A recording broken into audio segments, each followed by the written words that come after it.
Hello. Hello, sir. Hi, ladies and gentlemen.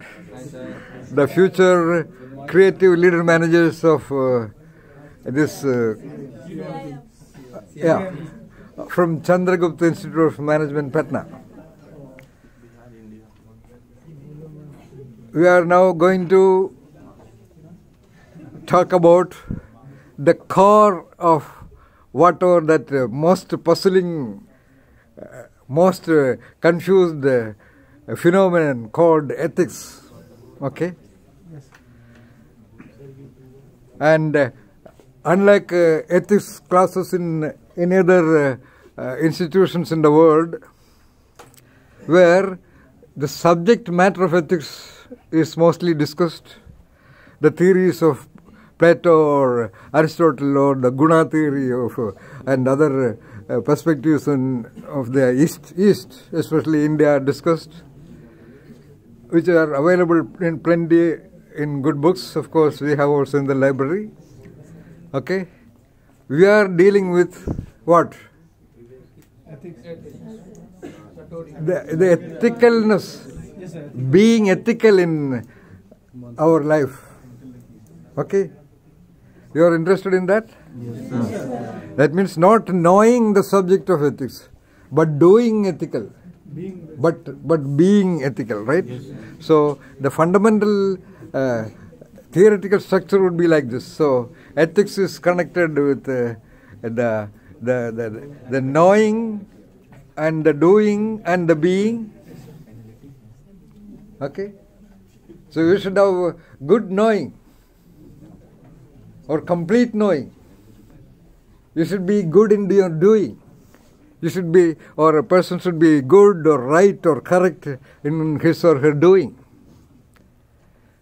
which is possible by correct and good and right knowing, and which is possible by the being, that entity being attuned with whatever is correct and right and good about entities, events, things and phenomena. And we talk about the need of the role of the analytic mind. The role of the analytic mind.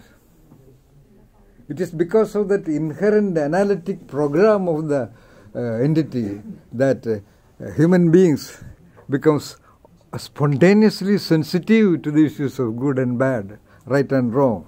Even a very little child is capable of responding to good environment, good treatment, right treatment, okay, proper approach to it. Perhaps ethics is a universal phenomenon. Even subhuman creatures, even animals, must be capable of sensing what is good to it, what is bad to that, what is right and what is wrong. Even domestic animals, if you have a cat or a dog, you will know.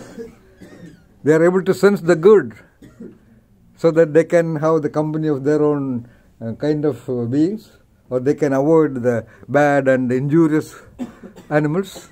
Okay? So that concern for the good, or that requirement of the good or the appropriate or the proper or the correct is universal truth.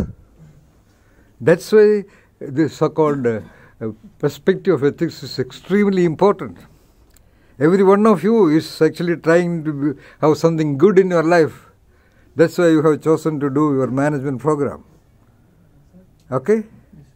And when you join a company, you want to really rise to levels of higher and higher positions, because you want to be more and more feeling good about you. You want to make your relatives, your spouses or your children, your friends feel good about you. Maybe even the nation to feel good about you by becoming a supremely great manager who create a wonderful organization. Okay? So the role of analytic mind and ethics. Secondly, the role of emotions and ethics. You feel good. I said you feel good. When human beings, or when someone comes across a wrong activity or a bad activity or an evil activity, there's an untrained, spontaneous eruption of feeling, let us say, angry or irritated, or that something cannot be tolerated about the incorrect. Our so-called often quoted example of the Kurukshetra war, the Arjuna and Krishna in their chariot, and the opposite position of the so-called Kauravas, so-called bad doers. And the emotion of Arjuna says, as a result of analysis, that they are my relatives, they are my blood brothers. How can I take my weapon against them?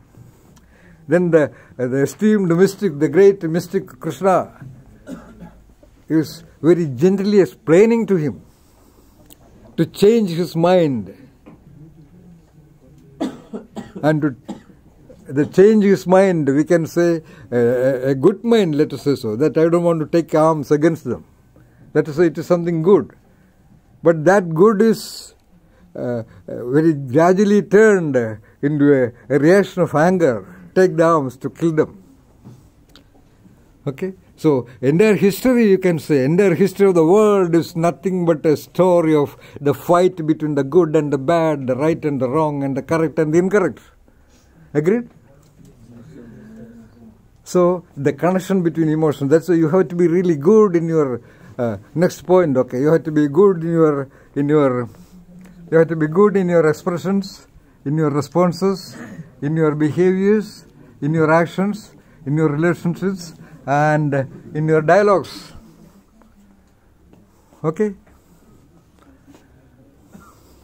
And the next critical point is the ethics and the need hierarchy.